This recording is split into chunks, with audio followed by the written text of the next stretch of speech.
Ia, o te whaatalo whātu i le nei vaenga o le aso, i le pa ia manu mamalu o sao nei, i le tātou urua i tapo inga Samoa, le tātou whiloa inga le nei mua wha mafutanga wha le lotu, ia au te manatu i le se upule te tauna ave le tātou mafutanga o le lotu. O na a whailo le taranoa i le lotu, i o na tātou tilo lea i le lotu katoliko, i le lotu metotisi, i le lotu e whakasā, lotu ia i whale sā te whale o whapai, a helu le i sā. I te whale nganga e mua amata i le so.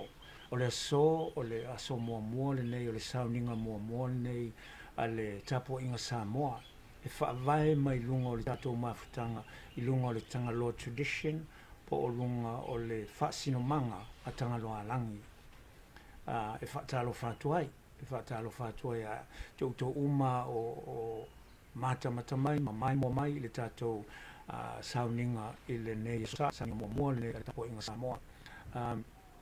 Upu mai e o tunu o whapenau na whaalongolongo ma whaafonga mai le tātou polokalame i le nei tae au, i le nei vaenga le aso, ia e whaatalo whātu. Ua manatu e tala noa i le vai aso nei, o se mea e whaata oto atu e tusai ma le mo le silafia e le malo lau whaafonga. Our first service as a community, our tradition, Tagaloa-A-Lagi. This is our first service as Tapua Inga Samoa. So I think it's pertinent that we come out and clear a few things that need clarification.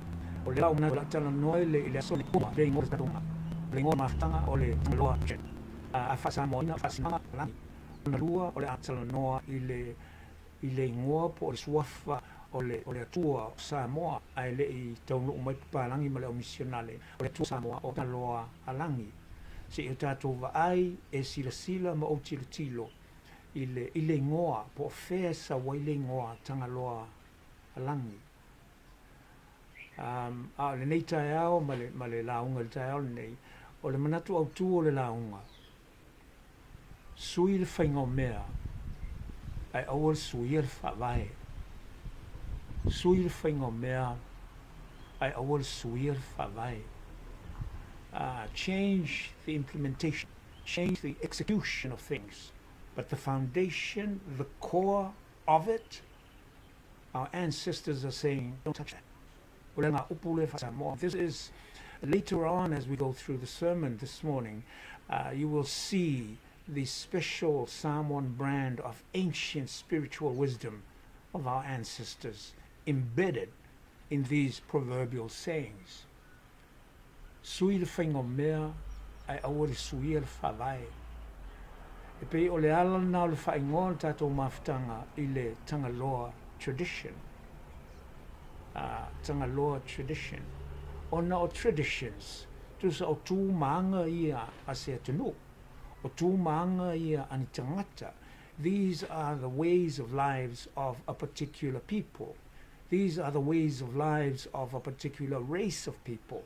So everyone is distinctive in their particular traditions. E ese traditions a tangata Afrika, ese traditions a tangata Europa, ese traditions a tangata Polinsia. O tū maanga wha Polinsia, o ala nai, ola ai in everyday life. O ala tō tūma, ala tō wanga, pei fo tangata Afrika, wha pei tangata papai. A mea ia, pei la moli mawinga, I tustu singa uma in all the different races. Pei fo lan tātou wai duspa ia. Len wha mai lutana na latu mose, I le atua, I lunga le maunga o Sinai, ma mai e le atua, le papama. O tustusia I natu la fono, guidelines, policies, o tū maanga ia. E o lai tangata iutaia. Le na awe ia mose ma mai loa, ia o le foundation le na, o le religion a tangata iutaia. O le me mariela. Whātau sanga I malua. Lea o ngai malua. I think it was the end of the second year, going on to the third year. Na uloai. O mea uma nei e ao e ao. O lea ongo traditions wha iutaia. The way of life a tangata iutaia. E tala noa I their ancestors, ia Mose, talanoa ia Iosefa, le tamafaimiti, talanoa ia Tavita, le tupu, talanoa. These are all the elders. These are all the ancestors o tangata iutaia. Ai vai le tusi a teu tele nome. Laita oto o mama ia le mea ai e te tauna ai e le tangata iutaia. Laita oto mai e mea ai e te tauna ai, ma mea ai e sāna ai e tangata iutaia. Ma tuwa tangata iutaia ele a ai mene o Tua'a. It's against their religion. Langa le fai mai ai le lato tuspa ia, which is the policy maker, which is the guideline for their tradition. So it was the third year at Malua I realized I am learning the tradition of a different people, of a different race of people. A umanela Malua, a walu o te whaiwhiau, I'll be teaching Samoan people how to live the traditions of the Judaic faith. Ai whamaila o mawhauwhau, e ai whai mātou traditions. E whai kākou traditions. O le mea le o whai nei o aine iai all the years that I've been in the church. O paru whaakasi uma mea ngei. And we end up at the bottom. We end up at the bottom. Me whaasa moa i lalo. So le leia piko i lunga. O le mea the credit is given to mea ngā oi mako malua. A oia o malua. O inala na amata na whana o matulea Tagaloa. Tradition. Traditions the Lord has guide them through their systems. O le mea a aia mea ua handed down from their God to their ancestors. Ia Mose. It's the same thing. O mawawau, it's the same thing that was handed down by God to our ancestors. O le mea nai mausali e Tua'a e Tofa. Because these traditions are sacred. These traditions have a spirituality. O le Toa'a uloa nei, e le lewa uloa mea lea. Ona ua whainga tālanga ua maria o ngā o nai au i le anga i mālua. Ai maisi o le mea whawha mai elo o tau mai titi. Pei o oi, tātou uma Samoa, this is how we were raised. We were raised I mea ia. O le alana, o le whoa tātou mafta, I le Tagaloa. Ona o tūmaanga wha Samoa. Anga wha Samoa, ai le I tau nuu mai papalangi. Tūmaanga wha Samoa, mōni lava. Not the watered down Samoa as we know it today. Not the watered down traditions of Samoa as we practice today. But the true blue Samoan traditions, as it were, with our ancestors. O mena amai tātou tua. Na mia ngā tu'u I o tātou Tua'a. And now our Tua'a le pasi mai a tātou through oral traditions. Le whai e tātou tala o le vavau. O na o te tonu o tala nā. O lea e tusi e hitoe ina. Le matau sili. O le tātou ngano. They are the tusi sages of the Judaic faith. They wrote it into their... These were stories. These things didn't happen. These are allegories. Meo tala whangongo. Let me share a little story with you. Whai whono te ina no. Whai loreta no hana. Whai li e iona. Ia, ai whai mai au. Ia whai au o matomo. Iona pi I o tangata o. Lawana o iona si whiano. Whai tala la fi au. Whawatulu na te ina. Whatoa o le momo ele o na to ina. Atu lele whai atu. Ia, nana tua hoi la o le tala le se tala. Le I tangata e ngoa ia iona. Tua sisi te I. O le tala na whai na ia malata. I le. Ia o onga. I tua tala. Ia. Si whai hau. Mai tua I I o le mea la le. O ngā a o ngā furai o me. Io e. O tala ia na si tu spa. A mai ele au o to ina ia. Ia lato generations for generations. Lana e ola ni ata te tia. Ai ea muni muni a mele. Ale mela le no atu ele Faasinomaga. Nga leo ola ima Samoa. Ai se tala Samoa. E ia ia tato tala. Patinoa ia Samoa. We have our own stories. As a matter of fact, we have people on Facebook saying, why are you going this route when you have your own stories, when you have your own legends, when you have your own spirits, when you have your own creation story? O le aunga atoa le nā o le tātou mafutanga nei Faasinomaga Tagaloa-A-Lagi. Tātea whulona Faasinomaga o le tangata molona Faasinomaga. O le Faasinomaga I o le Samoa o lana tū malana anga Samoa. A le savali la le Samoa ia na tūmaanga Samoa. Ia e ese la le Faasinomaga nai te savali ai. E ese fo le all ting palau nai te. You are marching to a different beat. You are grooving to a different riff. Be winga na le tatu moa loa tradition. Tūmaanga ia o nuia na handed down from our Tagaloa-A-Lagi, our ancestors, and they are handed down generation to generation. Langa o mea sina ia Samoa. They are sacred. They are holistic. O mea uma fo ia ia. O mea uma e whitauima me tau Samoa. Mana tua foi. E la au e ola i Samoa, e le ola i Lucia. E se alanga, e se le tau o Lucia.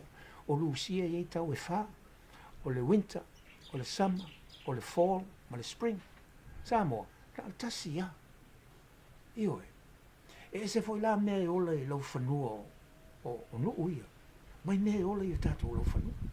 E se la le Faasinomaga o tangata na, because they have to live through 4 different weathers, different seasons. It changes their lives. E suia, e isi vaenga o tunuu ia. E tolu masina o ao.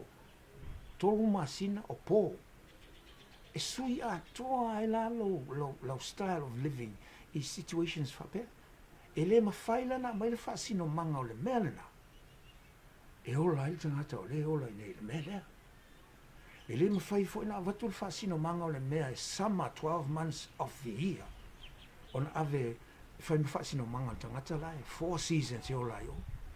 Each to their own particular directive. And each has their own traditions that is in to their climate, to their environment, to the land. O le ala nana whaingoa e tatou mafutanga Tagaloa traditions. O le Faasinomaga a Tagaloa-A-Lagi. Sui le whaingoa mea, au ia le Faavae. Lona lua, o le ingoa o le atua o Samoa, ai le ia o mai papalangi. Lai o Samoa, Tagaloa-A-Lagi. Tagaloa-A-Lagi.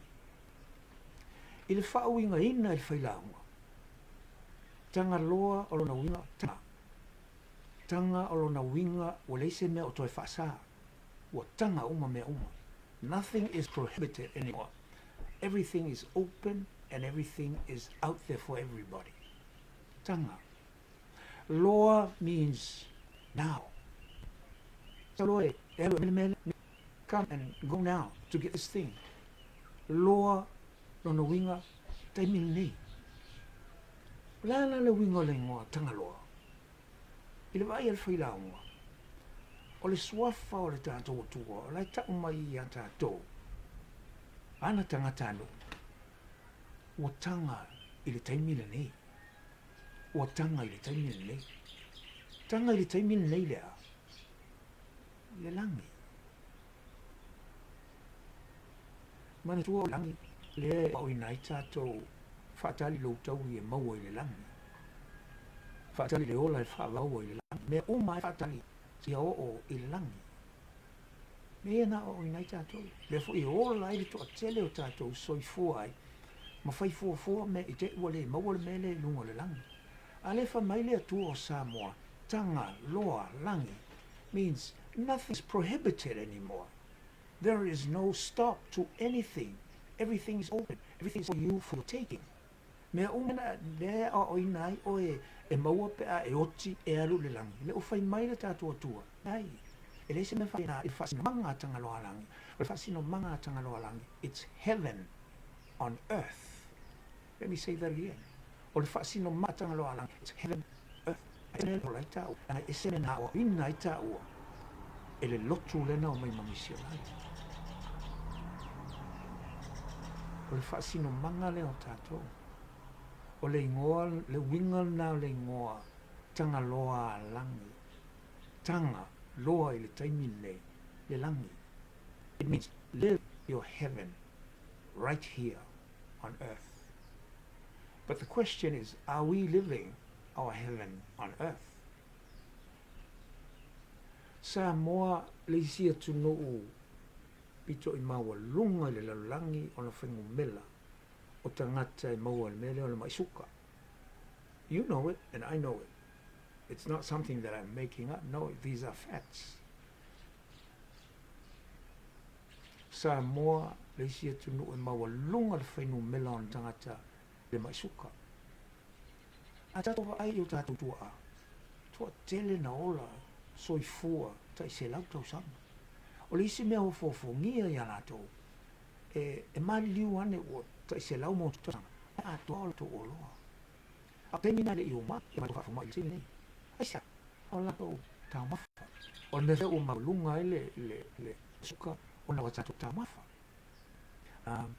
E tua la, na to meso taralo I maratu. E mea maa e tau sami. A maua'a ngai au alawa ngā. Ia, la o kama malam sisme, ia, mas I bukoko, awal fasuka. Iwe. That was their heaven. That was the heaven of our ancestors. And they were blessed. They lived to a ripe old age of over 100, many of them. And like I said, when they passed on, they went with a full set of teeth. Why? Because of what they ate. This was the heaven. They lived the heaven on earth. You know, I'm just as guilty as everybody else. It's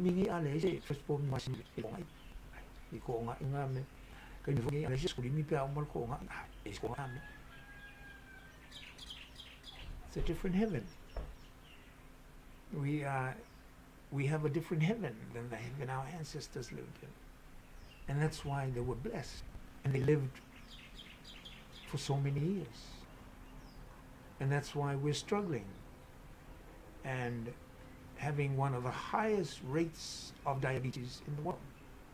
It's because of our interpretation of heaven. It's because of what we think heaven is. Manai, se mea tau te mawhawhau iai. O le tatou sauninga mō mōn nei, se mea tau te mawhawhau. Ka pena whaila mea e no nofo ai. I would look on Facebook and I would see fale ho'o. E si fale ho'o manai ia, e whamai isi fo e talo whai. O wheo I ele malo, a leo e whai fale. Ai isi tangata e whai, le ai. O fale lan tatou wola mai, ai sao? O fale na no wola mai e, o te loa to telefo I o tau, na soifua mai, ma papalu o tau mātua, ma te Tua'a. I fale whapea, fale Samoa. Whapei, o le fale la potopoto. La potopoto, why? Why? Langa la potopoto le lalolangi o le atua o le Samoa. O le atua o le Samoa, it's universal. Universal. Le lai faulo na fale ina ia mana tuai mo na I loa. Ma manatu ai pēr, ma aua nei ngalo. O nā tua, whawai le upo tanga te iu teia. A o e ai o ma ona. Aua nei ngalo ia o e loa tua. Pēnā whai lan mele I Samoa. O le culture nā le iu teia. O le tradition nā iu teia. E ale tradition na Samoa. O lona whale. A e sau I te nofo tono o le whale, e te manatua lo o tua. A e ai tono lo whale, e te manatua lo o tua. A o mai tonu poto whai le whon o I e soa lau pule e mea whātasi malo o tua. Tradition. Le whale. O whale Samoa, it's open. It's an open house. I say, langai sau le air goes through. The air is forever fresh. E reise me whai o le air lai whawhoio, o le awhoi nā le tonu I. O le manai nā le, o le whale, o le hena Samoa. E ale heaven ta ua le taimine. Well, I'm just as guilty as many of you. O lo whale, ia, e le whaia ona sisi mea, langa e la titi whanua, ia, whamailo le sia uo. Ale lava na spread out, then build up. Ia taone whai lo whale, ia, whonga whare lua, ia, luva, e pui, me oma. So I'm just as guilty as everybody else. O leo whai whale whonga whare lua, ia, leo whakau mai le iti. What for? Langa o le ta'avili le ea. Le ea le free, fancy free, ma footloose I tono o Samoa. Le upolo ka. no walu lea a mai le ili ina ia whaatavili ele ea lea. Why? Because my version of heaven is a little bit different. Mai le heaven a tatu toa ina lo matua. Their heaven was very simple. Lea lai maua mea le tatu tupulanga. A sau nei ata whaapelunga le Facebook, and I feel the passion of our generation. And they're saying talo whai manatua here. And then they reminisce about the old days and the beauty, le fuenga o lato, lea mea. And that was heaven. And they know it.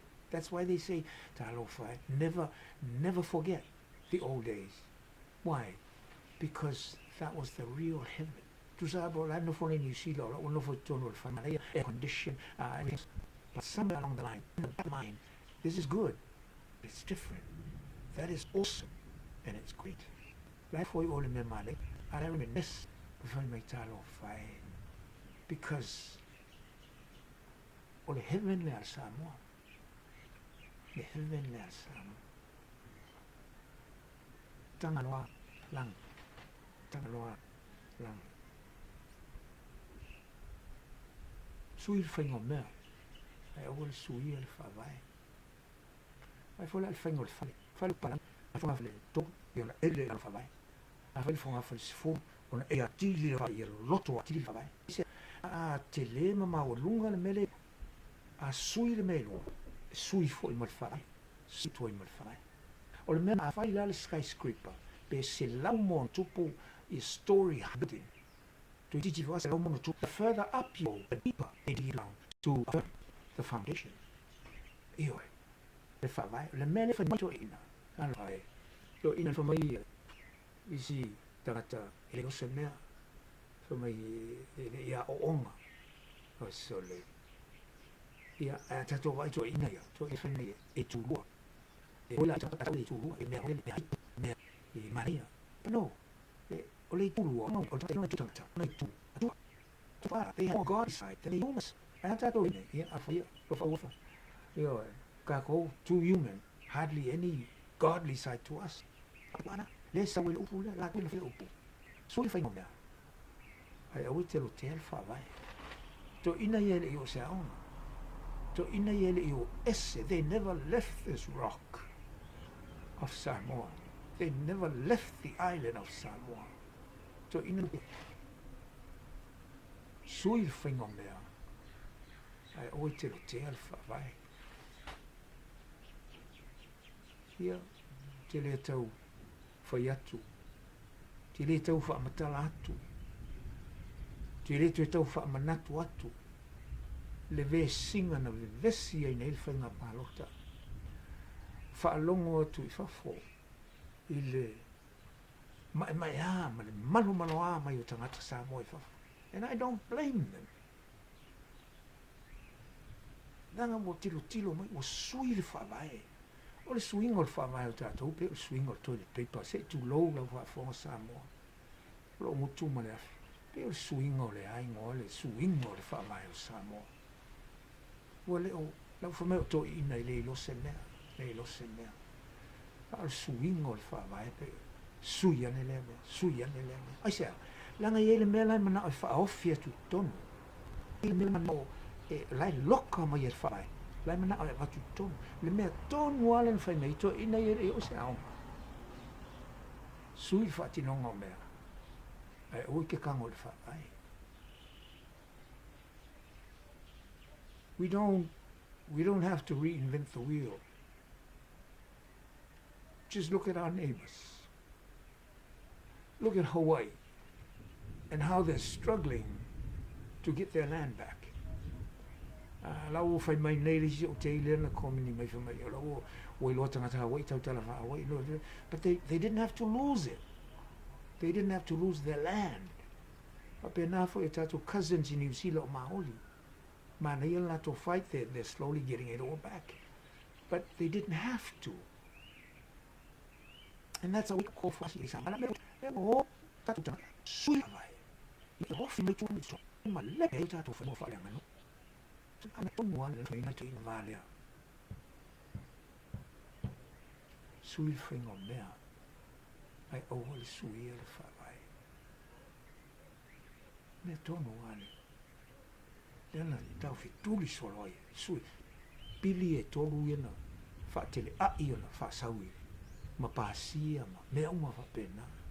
Ala langa mai tua whaafine i New Zealand, Amerika, o Australia. Ala langa mai uso i whafo. A nei au te whaamanga mo nofo i leisa, pa o whaia. Whapena fu i oe. Lea tau te nofo i nei samo. Ala o, toi ditia, tato atu o mai whafo i nei. E tau taua. A lea tau te nofo. It's about time you and I here in Samoa pull your finger up, and let's do the right thing.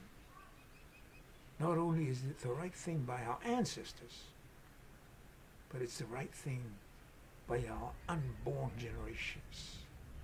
This is our watch. Tai mine o tātou. A whale tonu nei lana mea. O e oti. E o e tātou whanau. Our grandchildren i te miti whabea. O mea grandpa whai. O papa whai. A toso pā tātou whanua. A fulu. Nā. O tātou whaalongo e whafo. Le o amatan sauta la voe. Le se ko mai me. No.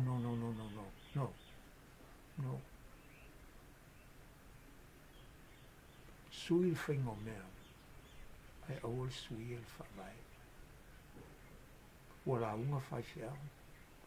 Ua ifo whai whiau. Ai sea. Ia ua sui Faavae. Whiu le ati e piku pō te tulou. La unga. Ei se mea. O le wharo. Sau le spūkalima. Alu whafo le spūkalima. Ale mana whai. O sau ifo.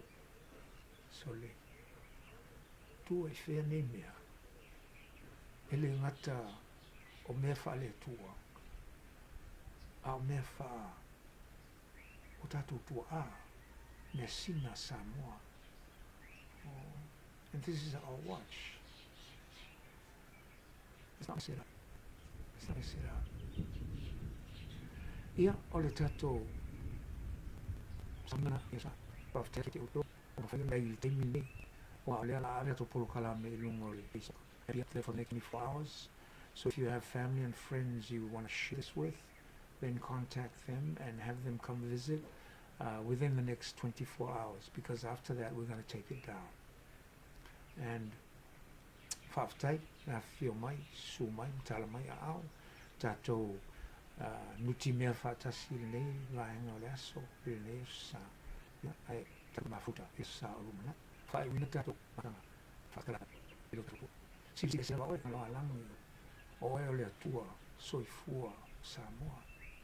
Soifua pe ato wola, ili anga nuu moni a Samoa. And through that we see you, matou ila hua i oe. Le matou si whea ngai, i o matou tua whawhine, le sina le, ua, fito soa i whapau tolo i malae, o matou tua whawhine, na whanau teine, ona, o sui Faavae. O le ngata o sui whatinonga mea, ma sui e toi mai Faavae. Ai o te tō la fo ina matou. We are faithful to you. There's only a few of us. We are faithful to you. And we are growing. Why? Because you are here. You are no longer in the shades. Mo matou Tua'a.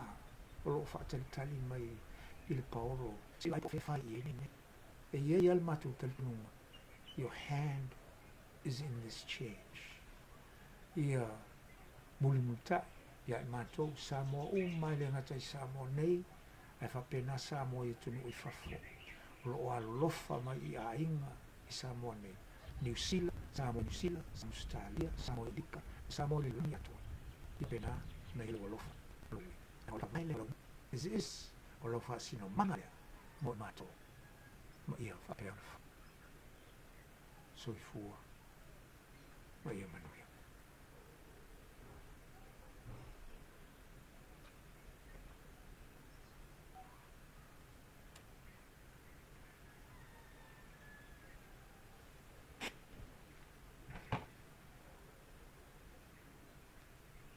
I turned it off. Is it off now?